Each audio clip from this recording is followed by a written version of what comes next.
The cross-site scripting shell works by setting up a cross-site scripting channel, which is basically an AJAX application that can obtain commands and send back responses.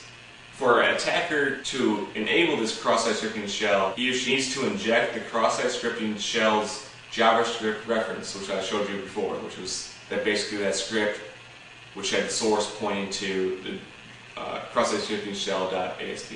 And you do this with a cross-site scripting attack.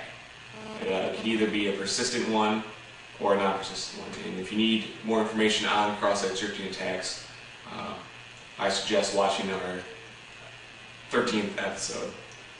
And when a victim views the page that's infected, the attacker will gain control of the victim's browser and will be able to send commands to the victim.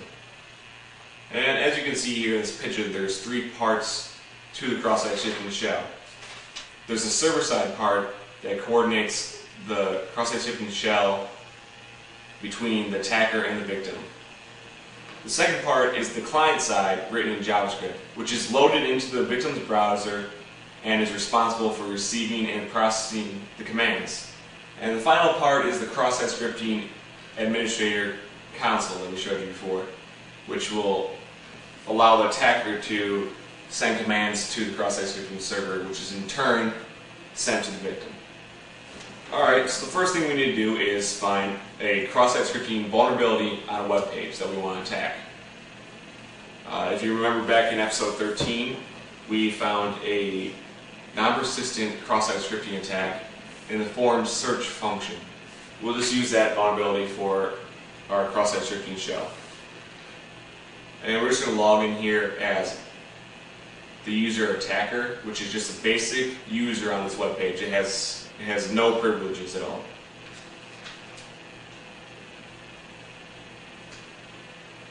And the cross-site scripting flaw exists in the username variable. And basically, special characters aren't filtered out, and this allows you to inject JavaScript code. And for more information on this attack, like I said before, watch episode 13.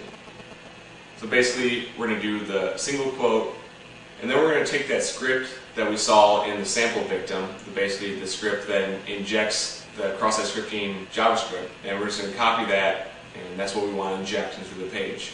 And this will basically load in the shell and all the JavaScript into the victim's browser and allow the attacker to send commands to the victim.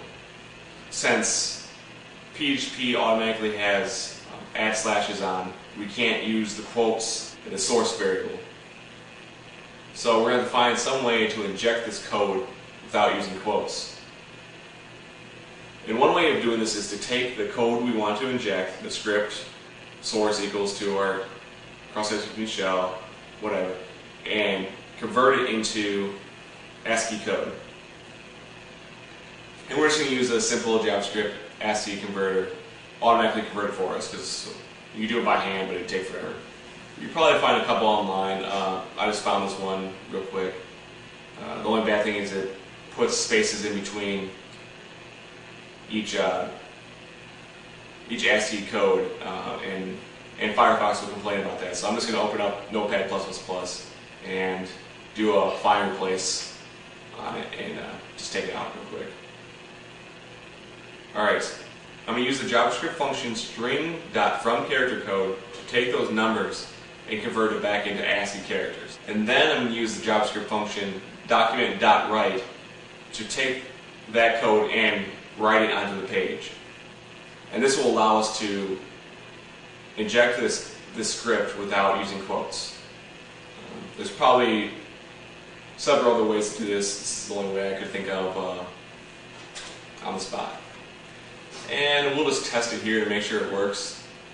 And as you'll notice, the way that the cross-site scripting shell works is it puts the victim into an iframe, and to do this it has to reload the page, which can cause some problems with your attack, especially if you're on like a form or something where there's only one page, because what it'll do, instead of reloading the search page, it'll reload the forms page, like the normal page. Because it all uses the same PHP file, it'll just take you back to the main form page, which is could cause some problems if you're trying to attack someone that knows a little bit about, hacking.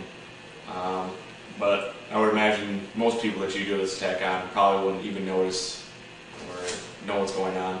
And if you go back to the admin console, you'll see that our browser did show up as one of the victims, so it is working properly. And if you notice down in the status bar, which could also give away that you're doing an attack, is it's constantly sending data to our attacker's website, which is pretty much a dead giveaway that something's going on. But like I said before, there's dumb people out there. So, and if you notice, like I said before, it kind of creates that virtual environment in the iframe. So if you click on links in the website or outside the website, you'll still stay in that iframe and still keep the victim's browser infected, allowing the attacker to continuously send commands. And as you'll notice, as I click on different links, the browser's URL stays the same, even if I go to a website outside of infinityexist.com. The only way to uninfect the browser is to manually change the URL or go back or whatever. Okay. And now we're ready to launch this attack. Basically, I'm just going to do what I did before in our last episode on cross-site scripting. I'm going to make a forum post saying that I found some kind of flaw, and I'll just paste the URL to our non-persistent cross-site scripting attack right in the message, right in the post. But if you look at the link, it's pretty obvious that something's going on. So we're just going to use the ASCII hex converter that we used in episode 13 again, and we're just going to convert it to into hex. So it makes it a little bit harder to see something's going on.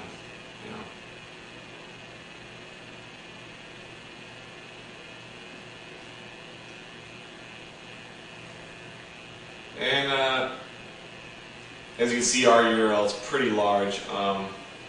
A persistent cross-site scripting attack would be ideal for the cross-site scripting tunnel, but that's not really realistic to find because nowadays persistent cross-site scripting attacks are very rare. So it's more realistic. That's why I'm doing the non-persistent cross-site scripting attack, because it's more common. And I'm just going to click on the link again just to test it one more time, just to make sure it's working. And as you can see, it is. So all we need to do is wait until an admin clicks the link.